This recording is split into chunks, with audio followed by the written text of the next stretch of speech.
Hi again, I'm Jack Lessenberry, and welcome back to Politics and Prejudices, the podcast.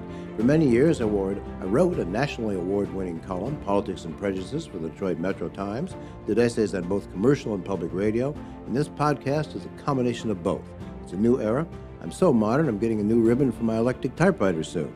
By the way, I'm still doing a lot of writing, columns, essays. You can view some of my work and listen to past and new essays and podcasts and other stories on my website and blog, LessenberryInc.com. It's ink as an ink pen. I've been around a while, covered stories in a lot of different countries and states, and met a lot of fascinating people. And the purpose of this podcast is to bring some of them and their stories to you. Plus, give you my unique, hopefully well-informed, and sometimes snarky take on things. By the way, I also plan to end most of these podcasts with my signature essays, so please sit back and listen or assume whichever posture you find most comfortable. Hope you enjoyed today's show, and please follow me also on my blog, as I said, LessenberryInc.com. I'd also love to hear from you in terms of a message on Facebook or to my blog. Now for today's topic. Have you ever heard anyone say that our politicians are bought and paid for? Well, I hate to say this, but they are. Not in the sense of taking bribes directly, although there's a Michigan legislator named Larry Inman who's now under federal indictment for doing just that. But the cost of campaigns for even minor offices has become astronomical. Candidates have to have campaigns willing to spend several times the salary the office holder receives just to be competitive. And while trading donations for a specific vote is illegal, it stands to reason that if the National Rifle Association or Planned Parenthood contributes to a campaign, the recipient has a pretty good idea of what they want, as well as an idea of what they need to do to get another donation next time. Most of us also know that the U.S. Supreme Court, in a Citizens United decision almost 10 years ago, ruled that there could be essentially no limits on campaign spending. But in Michigan, if you know the ropes, you can often give to a campaign without the candidate having to disclose where the money comes from. Not knowing who funds your elected leaders doesn't strike me as being good for democracy. There's a small band of heroes working hard to find out that information and share it with us. It's called the Michigan Campaign Finance Network. It's nonprofit, nonpartisan, and they're working full-time to try to shine as much light as possible on how money is affecting our politics.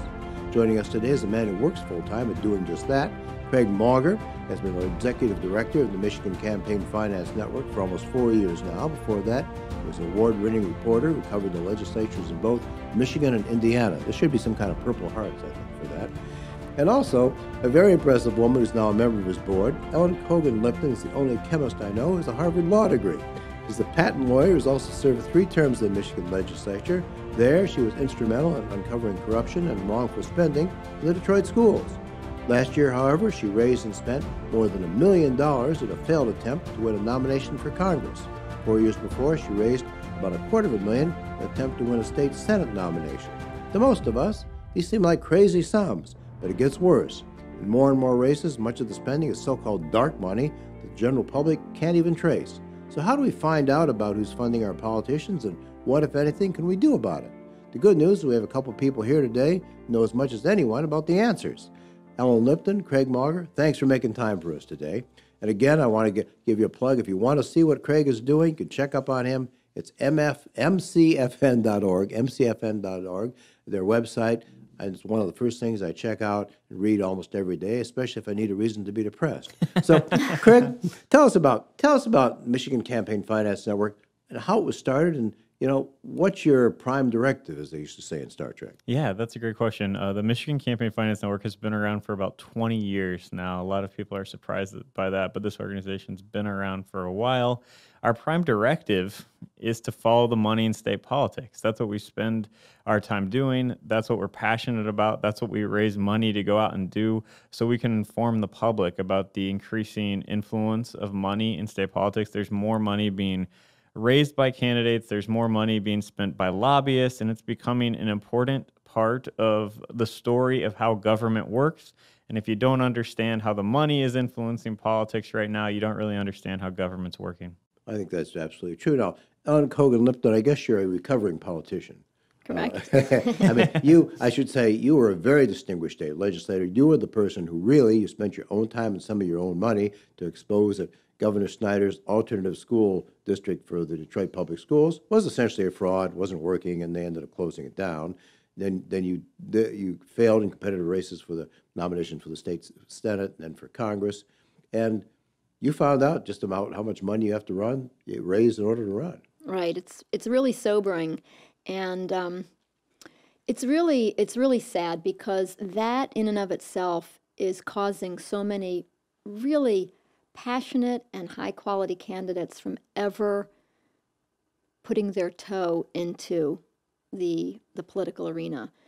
So many good people, will call me and say, is this really what you have to raise, to run for thus and such? And Right. sometimes, I want to sort of paint a rosy picture and say, well, but you have to give them the truth. And unfortunately, for a lot of people, it's just daunting. And so they say, you know what, it's a system that I can't even be a part of. And it's really a tragedy. It's happened to me countless times. People come to me and think I know something and say, I'm thinking about running for the legislature. I'm thinking about running for Congress. I'll say, you got a couple $1 million? They look at me like I'm the man in the moon, and that's what it takes. Before I get back to Craig, I think you raised more than $1 million in your congressional primary. How do you do that? How do you raise $1 million? And it had to have been done in a very, very short period of time because Right. there's this pressure to show your strength early on by Right. certain filing deadlines.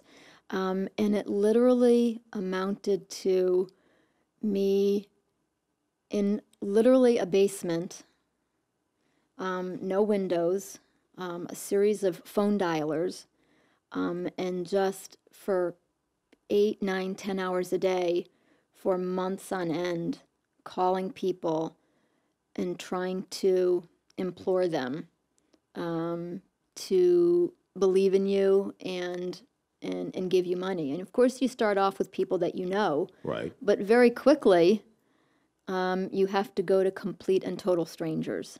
That sounds like almost as much fun as being an unpaid worker for a telemarketer. Except I think they have windows some of the time. So, Yeah. so Craig, have you turned up clear evidence that this spending kind of warps our government? I think we try to look at individual instances and to show specific cases where money is having an influence, or it appears to be having an influence on policy decisions. And I'd throw a couple of examples out there. You mentioned one in your opening. You were talking about the Larry Inman case, where he is now being charged with allegedly trying to extort money from some building trades organizations. Mr. Inman was not subtle. He sent text messages, apparently, saying, give me the money and I'll vote for you. It was something similar to that. He was trying to get $30,000 in campaign contributions before this very key vote about wage standards for public construction projects, which is a huge priority of the building trades. He ultimately, according at least to the campaign finance disclosures that we can see, did not get this $30,000, and he ended up not voting with the building trades.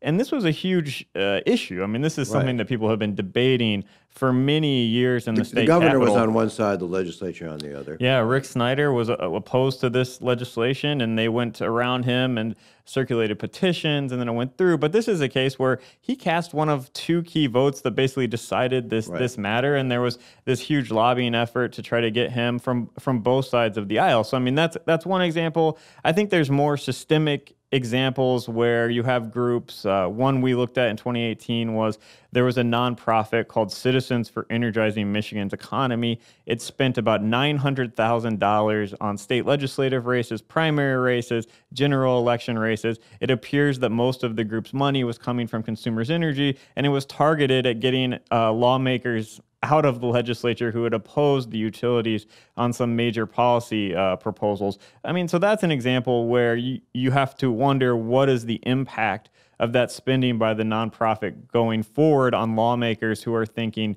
so if I go against the utilities, is this nonprofit going to show up in my district and start running ads against me? These are the kind of things we monitor. And as I should say, Larry Inman, of course, has pleaded not guilty, and he said he was under the influence of opioids, and everybody's considered presumed innocent, blah, blah, blah. But in most cases, the lawmaker, it's not as blatant as that where this kind of thing goes on, correct? Right, and it gets a little bit insidious because it can start even before you actually take your seat. So when the caucuses are creating the committees, me, sort of a person of logic, is thinking that, oh, it's based on your experience. Okay, I have an experience in science, so perhaps a committee that deals with science would be relevant.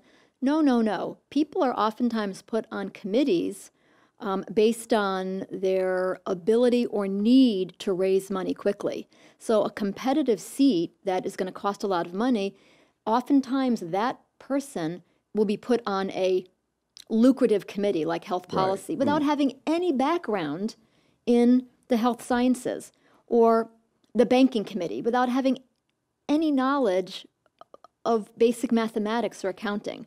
And so that type of pressure is sort of instilled in members, particularly from competitive seats, to use their committees, wink, wink, nod, nod, in terms of who you're going to be dealing with, aka the lobby corps, to raise money based on where you're put. And that's very, very well known. This affect you? I mean, you live in Huntington Woods, as do I, and the district is a safe Democratic district as presently drawn.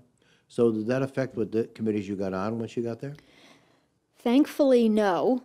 And I made it very clear that my need to raise money, and, people from safe seats are expected to contribute to the caucus, would be based on just hard work and traditional fundraising, and that the committees that I am put on would have to be based on my knowledge of those committees.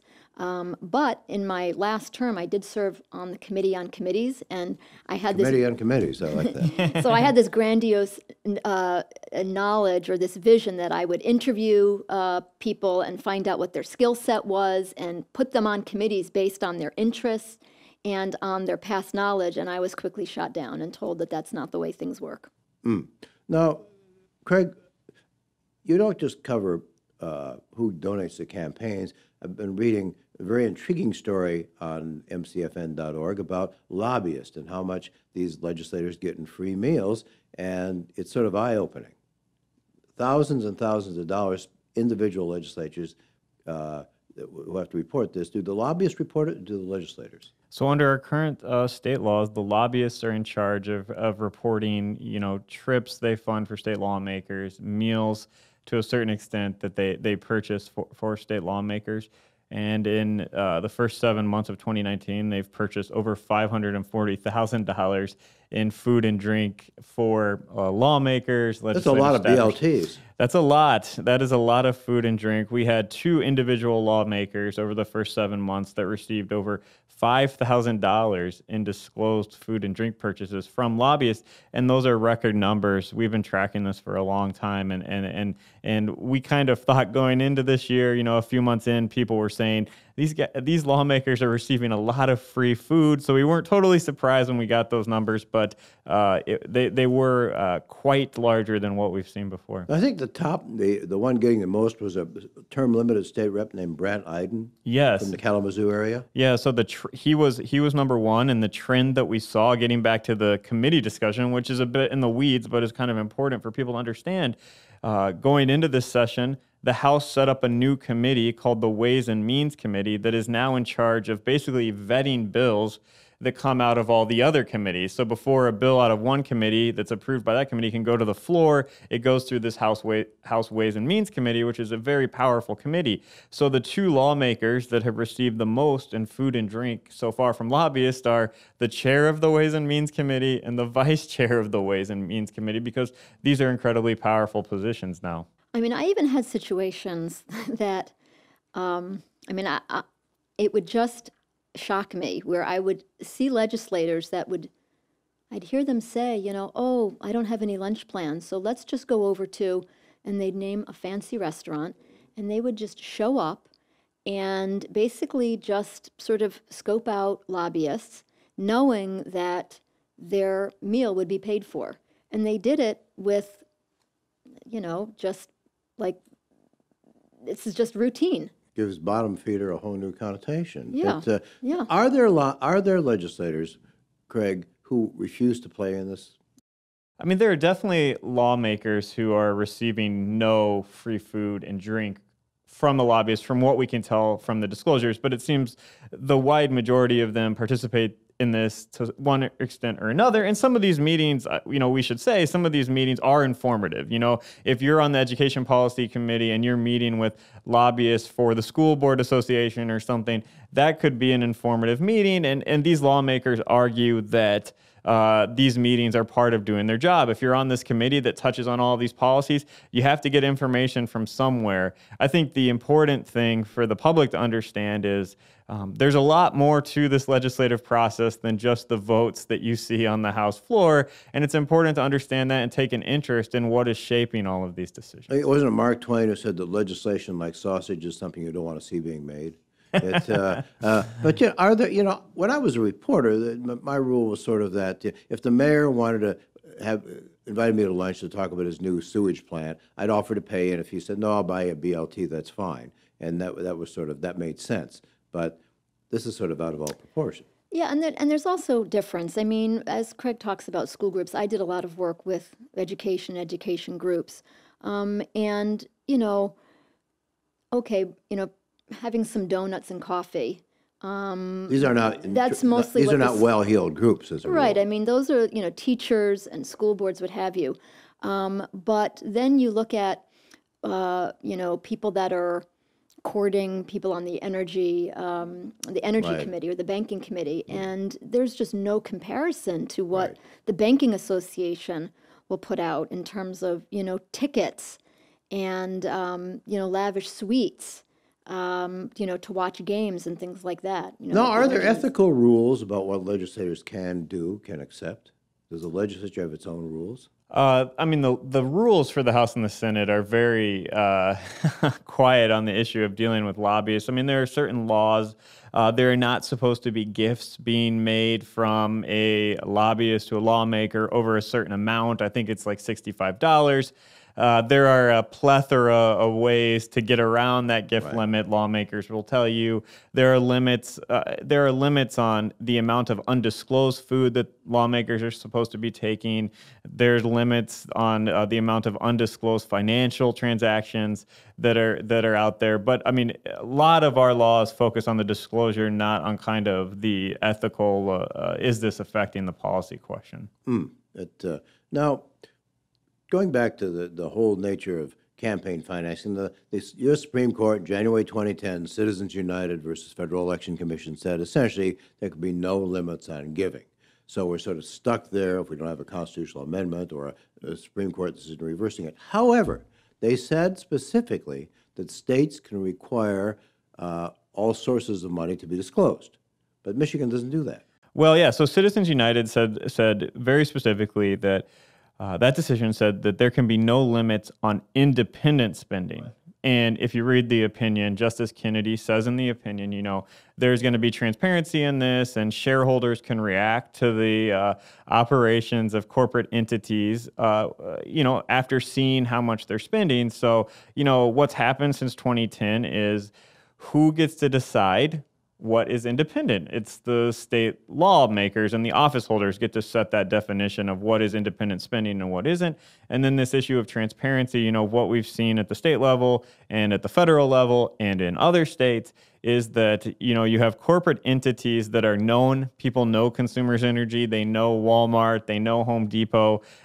Those entities, give some. But what's happening more and more often is you have corporate entities that are raising money from somewhere else that are getting more heavily involved and don't have to disclose where their money is coming from. And we've seen PACs on both sides of the aisle that used to disclose the individual donors that supported them. I'm thinking of, in this case, Right to Life and Planned Parenthood. They both used to disclose all of their individual donors and give money to candidates and spend independently. And both of them have shifted a lot of their efforts to super PACs that take money from nonprofits that don't disclose. And they're just two examples of a trend that's happening time and time again. Now, we talk a lot about dark money.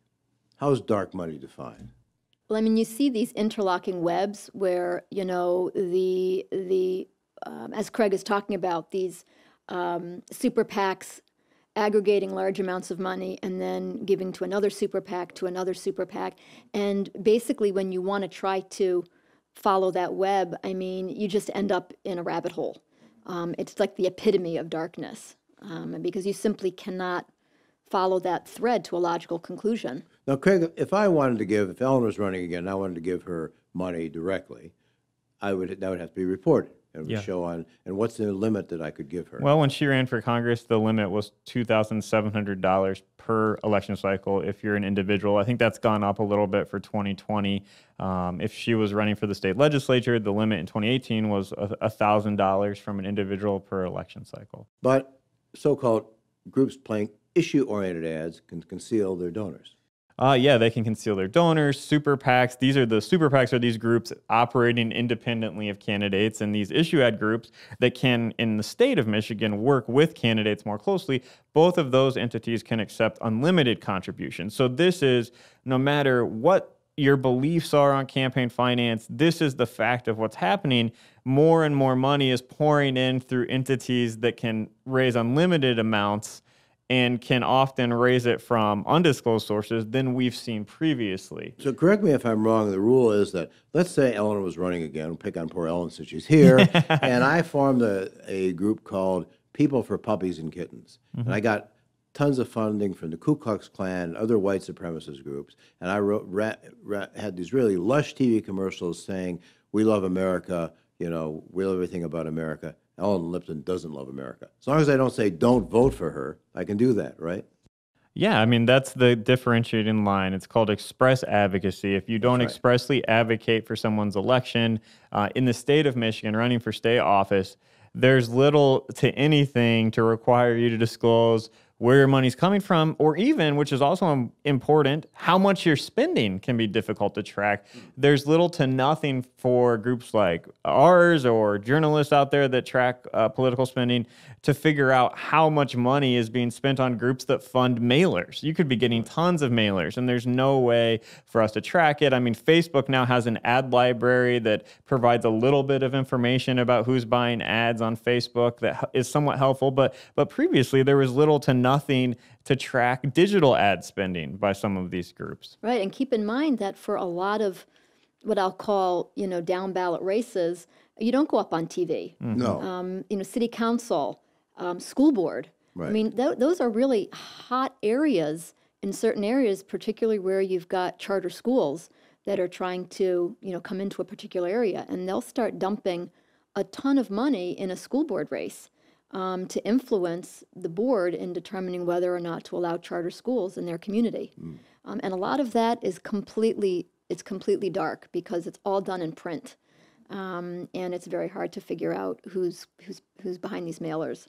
Now, there have been attempts to make people more accountable, but I saw just the other day Senate Majority Leader Mike Shirkey said that he thought requiring financial disclosure for legislators was a bunch of crap.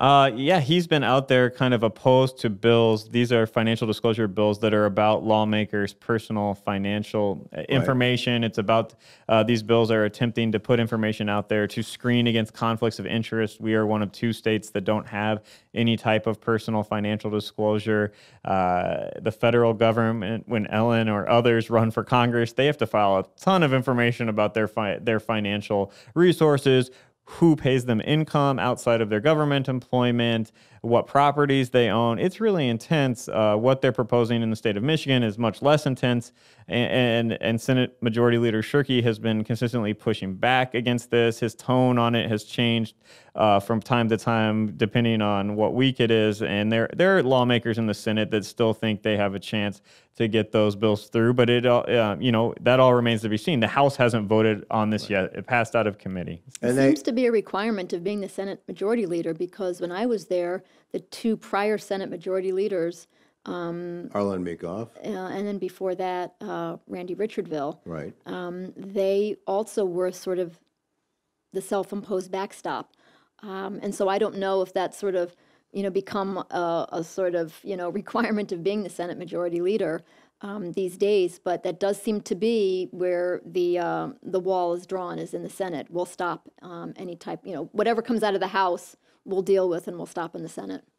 How do you decide, Craig? You're a one-man operation, pretty much. You have a board, and I think I wanted to mention that the board. This is not a partisan group. You've got Republicans as well as Democrats on your board. We have an equal amount of former Republican office holders and former Democratic office holders.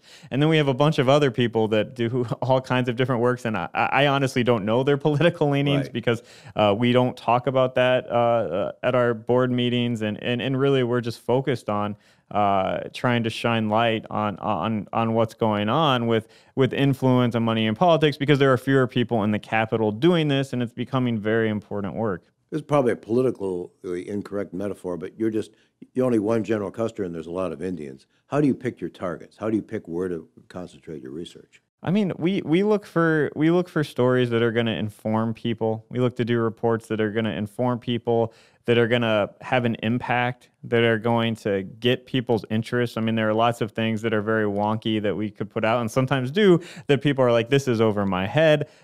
We try to attach on to issues that people care about already, whether you're on this side of the aisle or that side of the aisle, and you have a curiosity of what's driving this issue, who's funding the other side of this. I mean, we all, I personally have a list on my phone of all of these things I want to look into, and a lot of times we're looking into 5 things at the same time. Sometimes they all come to the head at the same time, but we try to look into as many things as possible. And the internet, you use the internet primarily? The way we send out our materials? Right. Yeah, we are very active on social media. We have an email list. We email out the pieces that we do to our email list. And then one thing that we pride ourselves on is doing collaborative reports with traditional media outlets. We've worked with the Detroit News, the Detroit Free Press, TV stations, Bridge Magazine, radio stations. It's a really rewarding thing to do. Ellen, let's imagine they repealed term limits. You go back and become Speaker of the House. What would be now that you understand all this, not that you didn't before, what would be your top priority in changing Michigan's laws and in order to minimize some of this outrageous stuff? Well, I think, first of all, you need to have more robust disclosure in real time. You don't want the ability to sort of, have disclosures due after people are already making their decision. So you really want people to know, at the time they're making their decision. You want to have the financial disclosures that are required at the federal level for candidates, because people can say, I'll recuse myself or I have a conflict of interest, but, sometimes what's one person's conflict of interest isn't another person's. Right. So you really want, to know ahead of time if someone has a potential conflict. And then lastly, you really want to have more robust limits. You should not be able to go to a lesser and lesser number of people and get bigger and bigger chunks of money. There's value in stating your case to as many small donors as possible. That is sort of the basis of democracy. Craig, if somebody is listening and is wondering, I wonder who's giving money, I wonder who's funding my representative or my congressman, how can they go to your website and find out? Yeah, so if you go to mcfn.org, we have a Follow the Money page that's at the top. You click on that, and we track contributors to all members of the state legislature and elected officials at the state level in Michigan. We track giving to their campaigns. We track as much giving as we can to other accounts that they raise money through. That a lot of times what you'll see in Lansing is people think, I can go look up my lawmakers' top donors by looking up the top donors to their campaign. But if you're the state house speaker or the Senate majority leader, you're raising much more money through what's called a leadership PAC. This is a PAC where people give you unlimited amounts of money and you give it to colleagues in the Senate or House that you support. These individuals are raising a lot more money through those PACs than they are through their campaigns. So to get a real read on who's donating to your lawmaker, you have to look at the PACs as well. And we try to simplify that and put it all on our site. So it's a one-stop shop. That's what it tries to be. There's some information we can't get, but we put everything we can on that page. What else should I have asked you that I didn't? I always like asking people that who know a lot of stuff. That's a great question. There are so many different things that we could touch on here. We've touched on a lot of them, but I think the important thing that I try to talk to people about is if you kind of check out of this conversation, right? And there are media outlets that have checked out of this conversation about influence. There are a lot of people in the state who say, you know, I've got a busy life. I don't have time to think about this, and this is kind of complex. If you check out of this conversation, you're checking out of an important conversation about how government is working, and this is a government that is there to do the people's will. I mean, that's what it's set up to do. And when you check out, you're kind of just saying, I'm checking out of it is giving up a lot of ability to access information about what's driving decisions that are going to affect you, and these decisions affect everyone. I mean, there are interest groups in Lansing. Ellen can speak to this on just about every career field you can think of. And they're all very active. Right. And, you know, what I would always tell my constituents is, you know, knowledge is power. Mm-hmm. Okay. I mean, yes, you can learn something and get very overwhelmed, or you can learn something and realize, well, that gives me power to then ask an intelligent question. Right. So if you're going to a candidate forum, you know, I would always want people to ask me, you know, where is your money coming from? Exactly. You know, I mean, if you're afraid to answer the question, or if someone is dodging the question, that's valuable knowledge to have as an educated voter as well. Or if somebody power. tells you that I'm opposed to the new Gordie Howe Bridge, and you look up and they've gotten scads of money from the owner of the Ambassador Bridge, you have an idea about their motivation. That's right. You can start connecting the dots yourself. Now, it does make it clear, they can't take this money and put it in their bank account and spend it. This is money for their campaign. Yes. But still, there's sort of a vicious circle here.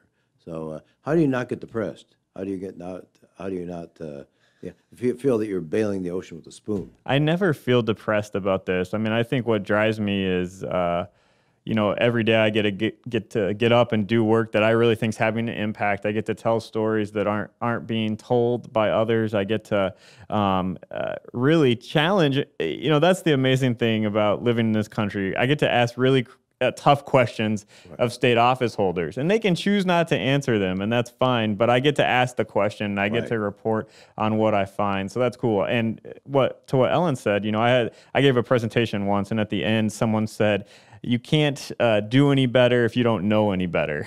And that's what we're trying to do, is to inform people about what's going on. If people don't have the information, that's a problem for democracy, for sure. Exactly. Knowledge is power. Do you want to have the final word? You know, I would just like to leave people with that, you know, you don't have to give up your life and your interest to be an educated voter.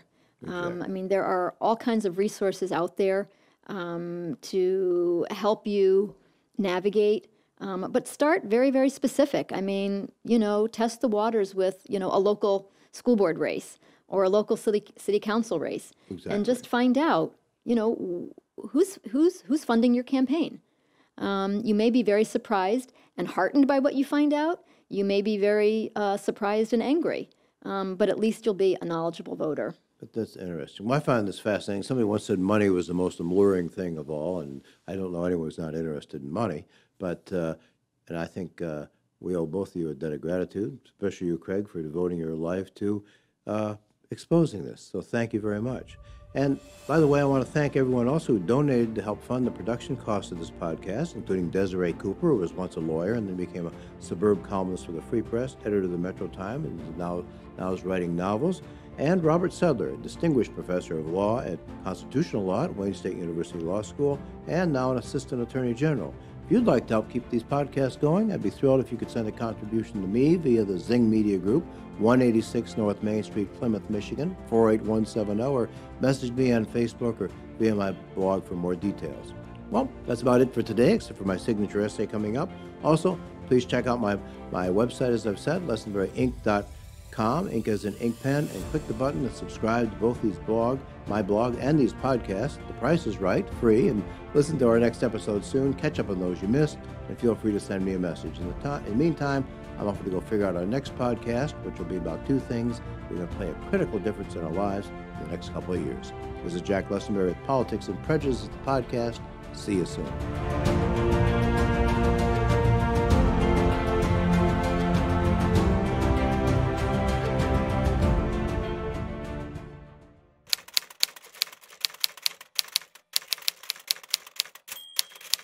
David Bonner was a distinguished congressman who represented Macomb County in Washington for more than a quarter of a century and rose to become House Majority Whip.